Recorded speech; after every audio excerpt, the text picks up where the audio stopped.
Hello everyone, I hope आप सभी लोग बहुत अच्छे होंगे और उतने ही अच्छे तरीकों से आप सभी लोगों का पढ़ाई चल रहा होगा। तो इस वीडियो में हम लोग देखने वाले आपके सामाजिक विज्ञान की 2 अंक वाली सुपर मोस्ट इंपॉर्टेंट क्वेश्चन, जितने भी इकाई से आने वाले, तो इकाई वार आपका 2 मार्क्स वाली 2-2 नंबर वाले जितने भी क्वेश्चन है सबको विथ आंसर देखने वाले। तो वीडियो को अंत तक देखना, क्योंकि आपको वीडियो के साथ साथ तैयारी भी करते जाना है। मैं जो भी क्वेश्चन आपको बताऊंगा बोलूंगा उसकी आंसर आपको याद है या नहीं, इसको आपको खुद चेक करना पड़ेगा।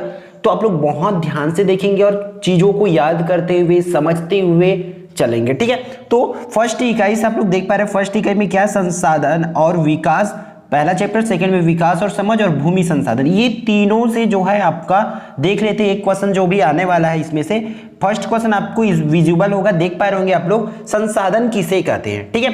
तो आपको रिलेट करके पढ़ना, जैसे संसाधन हो गया, संसाधन के प्रकार, फिर उसमें क्या क्या है उसके एग्जांपल, आप इस तरीके से आपको हर एक चीजों को पढ़ना होता है ना। तो चलो देखते हैं आखिर क्या किस टाइप के क्वेश्चन इसमें इंक्लूड है।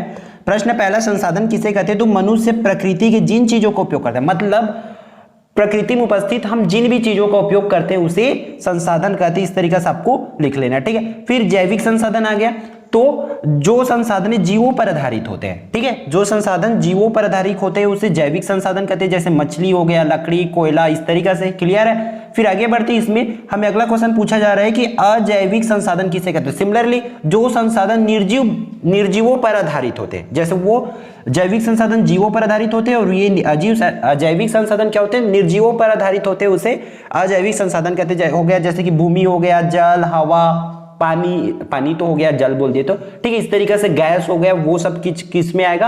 अजैविक संसाधन में आएगा। क्लियर है। फिर आगे बढ़ते इसमें हम लोग का क्या है, चौथा प्रश्न, पांचवा प्रश्न आपकी स्क्रीन पर आप लोग देख पा रहे होंगे। इसमें क्या करना है कि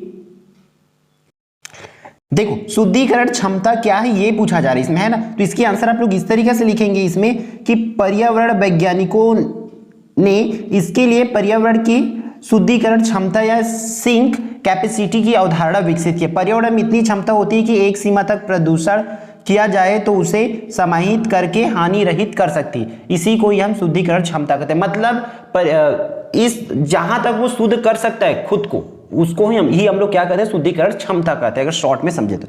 फिर मृदा के नवीकरण से क्या आशा है? तो इसमें देखो, मिट्टी प्राकृतिक रूप से अपना नवीकरण करती है। इसमें पत्तों की सड़ने, जीव जंतुओं की सड़ी गली हड्डियों के मिलने से हुमस का निर्माण होता है, ठीक है। और क्या होता है कि तथा मिट्टी की प्राकृतिक उत्पादन क्षमता बनी रहती है, इस प्रकार मृदा का नवीकरण होता है। फिर अगला जो क्वेश्चन आपकी स्क्रीन पर है, सरकार द्वारा बिजली की सुविधा किस लिए प्रदान की जाती है? आखिर हमें बिजली की सुविधा क्यों प्रदान करती है?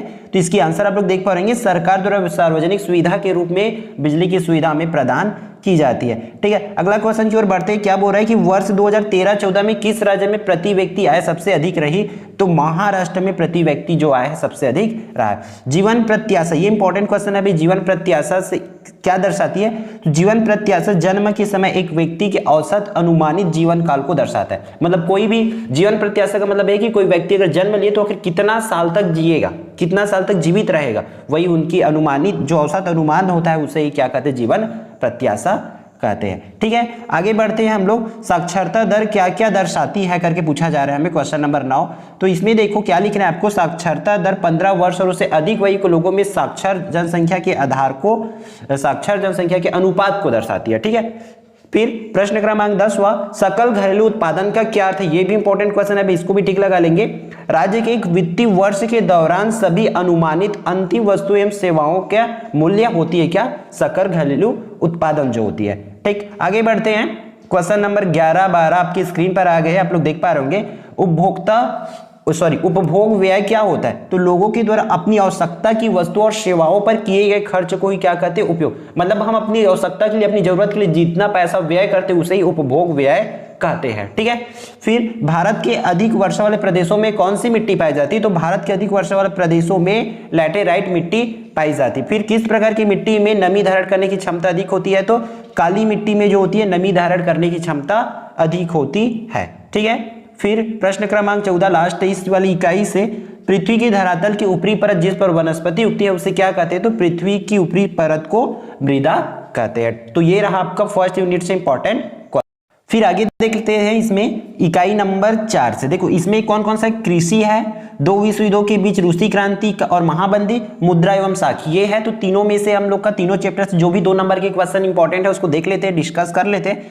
इसमें प्रश्न क्रमांक 15, जायद फसलों के 2 नाम आपको लिखना है। तो जायद फसल के 2 नाम क्या क्या है, खीरा, ककड़ी, तरबूज, सब्जी। और ये कब बोया जाता है, इन चीजों को भी आप लोग, जायद फसल हो गया, रबी फसल हो गया, खरीफ फसल, सबकी कब बोया जाता है, उसकी क्या क्या प्रमुख फसलें, सबको एग्जैक्ट आपको पता होनी चाहिए। फिर देखो 1950-51 में किन साधनों की सहायता से सर्वाधिक सिंचाई की जाती थी, तो नहरों की सहायता से अधिक सिंचाई की जाती थी। आपके आसपास सिंचाई के क्या क्या साधन उपलब्ध है, तो आपको आराम से लिख सकते हैं, तालाब, नदी, है ना, इस तरीके से नलकूप, कुएं एवं नहरें इत्यादि सिंचाई के साधन उपस्थित है।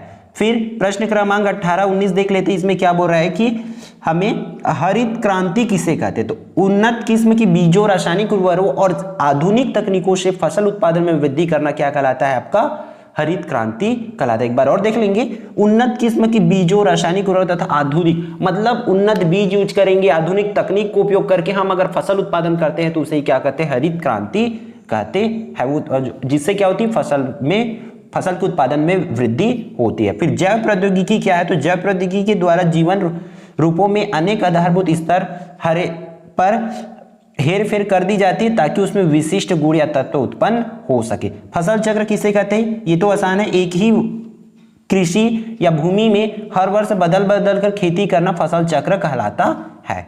क्लियर है। फिर प्रश्न क्रमांक 21वां देख लेते हैं। इसमें क्या बोल रहा है कि मंदी का किसानों पर क्या प्रभाव पड़ा, तो मंदी के कारण किसान अपनी जमीन बेचकर शहरों में रोजगार पाने के लिए चले गए। ये बहुत आसान है, इसमें आप लोग नहीं पढ़े रहोगे तब भी लिख सकते हो ऐसे क्वेश्चंस को, ठीक है। फिर 22वां देख लेते हैं, क्या बोला जा रहा है इसमें, सोवियत और संसद में क्या अंतर कर सकते हैं। तो देखो सोवियत पंचायतों का ही रूसी नाम है, संसद देश में शासन व्यवस्था बनाने वाली प्रतिनिधि सभा को कहते हैं, इस तरीके से। फिर 23 में देखो इसमें क्या बोल रहा है, 1861 में अर्धदासता समाप्त करने पर वास्तव में किसे लाभ पहुंचा, तो जाहिर सी बात है भूस्वामियों को लाभ हुआ। इसकी बड़ा क्वेश्चंस भी आती है, याद रखना, ठीक है, 4 नंबर वाली भी क्वेश्चन आती है, तो बहुत ध्यान से करेंगे उसको। फिर क्वेश्चन नंबर 24 क्या बोल रहा है, न्यू डील की घोषणा क्या थी, तो ये भी इंपॉर्टेंट क्वेश्चन है, अभी इसको भी टिक लगा लो, क्योंकि जो भी मॉडल पेपर में मैं उसको सुपर इंपॉर्टेंट में कर रहा हूँ। बाकी जितना भी है आपके प्रैक्टिस के लिए सभी क्वेश्चन आपको करना ही है, बट जो इंपॉर्टेंट बोला जा रहा है उसको करना ही है, क्योंकि वो मॉडल पेपर में इंक्लूड है आपका, ठीक है। फिर आगे देख, इसी में देखो न्यू डील की घोषणा के कारण आर्थिक मंदी से ग्रसित लोगों को राहत, वित्तीय संस्थाओं में सुधार, शासकीय निर्माण कार्य द्वारा आर्थिक स्थिति को सुधारने का वचन दिया गया था। इसको बहुत अच्छे से कर लेंगे। तुर्की में लोकतंत्र और धर्मनिरपेक्ष शासन किसने स्थापित किया, तो इसकी आंसर देख लेते हैं हम लोग। क्या बोला जा रहा है कि कौन स्थापित किया है ना, तो तुर्की में मुस्तफा कमाल अतातुर्क के नेतृत्व में 29 अक्टूबर 1923 को लोकतांत्रिक और धर्मनिरपेक्ष शासन की व्यवस्था हुई और किसानों को दासता से मुक्ति मिली। रूस में किसानों की दासता को कब और किसने समाप्त की, तो किसानों की दासता को रूस में जार ने 1861 में जार ने समाप्त किया, ठीक है। रूसी क्रांति के 2 कारण आपको लिखना है, तो रूसी क्रांति के 2 कारण यहाँ पर है, आप लोग देख पा रहे हैं आंसर में, जार निकोलस द्वितीय का निरंकुश और स्वेच्छाचारी शासन और भ्रष्ट नौकरशाही तथा किसानों की दयनीय स्थिति के कारण रूसी क्रांति हुआ था। क्लियर है।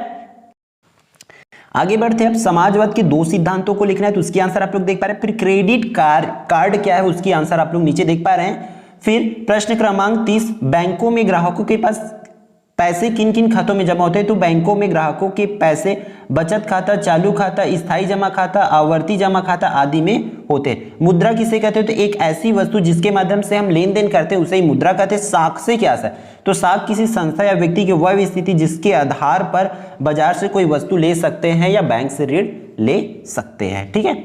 फिर आगे बढ़ते 23, 33, 34 और 35 आपकी स्क्रीन पर इस यूनिट से लास्ट 3 क्वेश्चन जो है इनको अच्छे से कर लेना। चालू खाता किसे कहते हैं, बाजार से क्या आता है, मुद्रा का निर्गमन कैसे होता है, इन तीनों क्वेश्चंस को आप आंसर्स भी आप लोग देख पा रहे हैं, सभी को अच्छे से कर लेंगे, ठीक है। तो इकाई नंबर 5 से आपका इंपॉर्टेंट क्वेश्चन देख लेते हैं। क्या है, खनिज संसाधन और औद्योगिकीकरण, 2 विश्व युद्धों के बीच जर्मनी में नाजीवाद और दूसरा विश्व युद्ध, सरकारी बजट और कर निर्धारण। इसमें से देखो 36 में क्या बोल रहा है कि भारत में सर्वाधिक मात्रा में पाया जाने वाला धात्विक खनिज क्या है, तो इसकी आंसर एक लाइन में कौन है, लौह अयस्क भारत में सर्वाधिक मात्रा में पाया जाते हैं। इन चीजों को याद रखने। फिर ई नीलामी का अर्थ बताना है आपको। कंप्यूटर के माध्यम से ऑनलाइन नीलामी की व्यवस्था, ठीक है, ऑनलाइन जो नीलामी की व्यवस्था होती है उसे ई नीलामी होता है कहते हैं। इस तरीके से आपको लिखना है। अगर बैंक नहीं होते तो पूंजी किस तरह उपलब्ध हो पाती? यदि बैंक नहीं होते तो उद्योगों को पर्याप्त पूंजी प्राप्त हो जाती, अनेक उद्योग धन के अभाव में विकसित नहीं हो पाते या बड़े उद्योग नहीं खुल पाते। यहाँ पर सॉरी मैं गलत पढ़ूं, यदि बैंक नहीं होते तो उद्योगों को पर्याप्त मात्रा में पूंजी जो है प्राप्त नहीं होती, जिससे बड़े जो है हमारा कारखाना वगैरह नहीं बन पाता। ठीक है, फिर आगे बढ़ते हैं 39वां में। इसमें देखो करना क्या है आपको, क्या किसी जगह जमीन में गड़ा मिला भूसड़ों का जखीरा खनिज है? क्या उसको हम लोग खनिज बोलेंगे कि नहीं, उसकी आंसर लिखना है आपको। फिर खनिज किसे कहते हैं? ठीक है, ऊर्जा से क्या तात्पर्य है, इसकी आंसर आप लोग करेंगे, इंपॉर्टेंट है, देख पा रहे क्योंकि किसी न किसी ईयर में आए। क्या नदी की तट की रेत खनिज है? तो इसकी आंसर भी लिखना है आपको। फिर ई कॉमर्स किसे कहते हैं? तो कंप्यूटर, मोबाइल, एटीएम के माध्यम से सामान खरीदना एवं बेचना ई कॉमर्स कहलाता है। इस तरीके से आसान आसान क्वेश्चन आपको तैयारी करना है। जर्मनी में हिटलर ने कौन सी पार्टी बनाई? तो जर्मनी में हिटलर ने नाजीवाद का गठन किया है। फांसीवाद और नाजीवाद की दो समानताएं आपको लिखना है। फिर फांसीवाद से क्या तात्पर्य, इसकी आंसर आपको अच्छे से कर लेना है। ठीक है, डोंट वरी, बहुत लिमिटेड ही क्वेश्चन बाकी, हमें उतना 100 क्वेश्चंस नहीं जाना है, कम से कम आपको इसमें 50 क्वेश्चंस करनी है 2 मार्क्स के लिए। ठीक है, क्योंकि 2 नंबर वाली एग्जैक्ट बताना बहुत मुश्किल होती है ना, इसलिए आपको भी पता है और इन क्वेश्चंस को आप लोग प्रैक्टिस करके जरूर रखेंगे। तो राष्ट्रवाद और अति राष्ट्रवाद से क्या तात्पर्य, इस क्वेश्चन को भी इंपॉर्टेंट टिक लगा लेंगे भाई और इसको भी अच्छे से करेंगे। संयुक्त राष्ट्र संघ की स्थापना के 3 उद्देश्य आपको लिखना है। तो नीचे उसकी आंसर आप लोग देख पा रहे हैं। ये 49 हिटलर ने जर्मन लोगों को क्या क्या आश्वासन दिए, उसकी आंसर आपको करना है। फांसीवाद जल लोकतंत्र की जगह क्या लाना चाहते हैं, इसकी आंसर आपको लिखना है। आय कर देने की उचित विधि क्या? आपको क्या करना है, मैं क्वेश्चन पढ़ते जा रहा हूं, आप लोग क्या करेंगे, इसके आंसर आपको आता है या नहीं आता है उसको फिर मन में सोचो, फिर इसको मैच करके देखो कि हाँ मुझे ये आंसर पता है कि नहीं पता है करके। ठीक है, क्या प्रत्येक व्यक्ति से एक समान आय कर लेना उचित होगा, इसकी आंसर आपको बताना है। सरकार के ऐसे कौन कौन से कार्य जो गरीबी को कम करने से सीधे जुड़े हुए, ये 4 नंबर के लिए भी इंपॉर्टेंट है। ठीक, सार्वजनिक व्यय में प्रति वर्ष वृद्धि क्यों की जाती है, तो इसकी आंसर आप लोग लिख सकते हैं। सरकार को किस प्रकार के करों में अधिक राजस्व की प्राप्ति होती है। फिर खाद्य सुरक्षा, उपनिवेशों का खात्मा और शीत युद्ध, इन 2 पाठों से हम लोग देखेंगे। इकाई नंबर आपका 7 है, लिमिटेड क्वेश्चन है, ये लास्ट यूनिट है, इसी से ही आप लोग को करना है। तो अगर अभी तक आप लोग वीडियो लाइक नहीं किए तो वीडियो को लाइक कर देंगे और यदि आप लोग चैनल को सब्सक्राइब नहीं किया तो चैनल को सब्सक्राइब कर देंगे, ताकि आपकी बोर्ड एग्जाम की तैयारी हमारे और आपके इस चैनल के माध्यम से अच्छे से तैयारी होते रहे। ठीक है, फिर 56वां देखो, खाद्य सुरक्षा के 3 प्रमुख आयाम कौन कौन से हैं? तो खाद्य पदार्थों की उपलब्धता, सरकारी योजनाओं द्वारा खाद्य पदार्थों की पहुंच, बाजार और क्रय शक्ति, यही है। फिर शीत युद्ध से क्या तात्पर्य है, शीत युद्ध से क्या समझते? तो शीत युद्ध से तात्पर्य द्वितीय विश्व युद्ध के बाद निर्मित उस वातावरण से है जो उत्तेजित, तनावपूर्ण एवं परस्पर आशंकापूर्ण था। इस तरीके से आप लोग इसको लिख सकते हैं। नाइजीरिया देश का जन्म कैसे हुआ, तो इसकी आंसर इस तरीके से लिखेंगे। अंग्रेजों ने नाइजर नदी के आसपास अफ्रीका में अपना प्रभाव क्षेत्र बनाया, इस प्रभावशाली क्षेत्र को उन्होंने नाइजीरिया नाम दिया। उपनिवेशों की स्वतंत्रता के पक्ष में कौन कौन से राष्ट्र थे? तो उपनिवेशों की स्वतंत्रता के पक्ष में संयुक्त राज्य अमेरिका और रूस थे। ठीक है, इंडोनेशिया में सन 1998 तक लोकतंत्र क्यों स्थापित नहीं हो पाया? ठीक है, तो इसकी आंसर आप लोग इस तरीके से कर लेंगे भाई।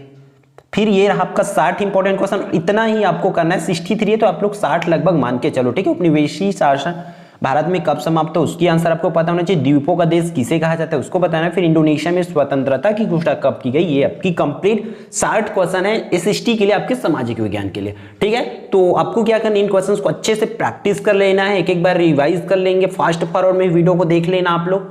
ठीक है, आई होप ये पूरी वीडियो आपके लिए यूजफुल रहा होगा। तो वीडियो को लाइक जरूर करेंगे और यदि आप लोग चैनल पर नए होंगे तो चैनल को सब्सक्राइब जरूर कर लेंगे, ताकि आपकी बोर्ड एग्जाम की जो तैयारी है बहुत अच्छे से होती रहे। और आपको किस टॉपिक पर वीडियो चाहिए, कैसी वीडियो चाहिए, आप लोग कमेंट करके जरूर बताएंगे। और आपको इन 60 क्वेश्चनों में कितनी तैयारी होगी ये भी हमें जरूर बताएंगे, ताकि हमें भी पता चले कि आप लोग की पढ़ाई जो है कैसे चल रही है। ठीक है, तो फिर मिलते हैं आने वाले इंपॉर्टेंट वीडियो में।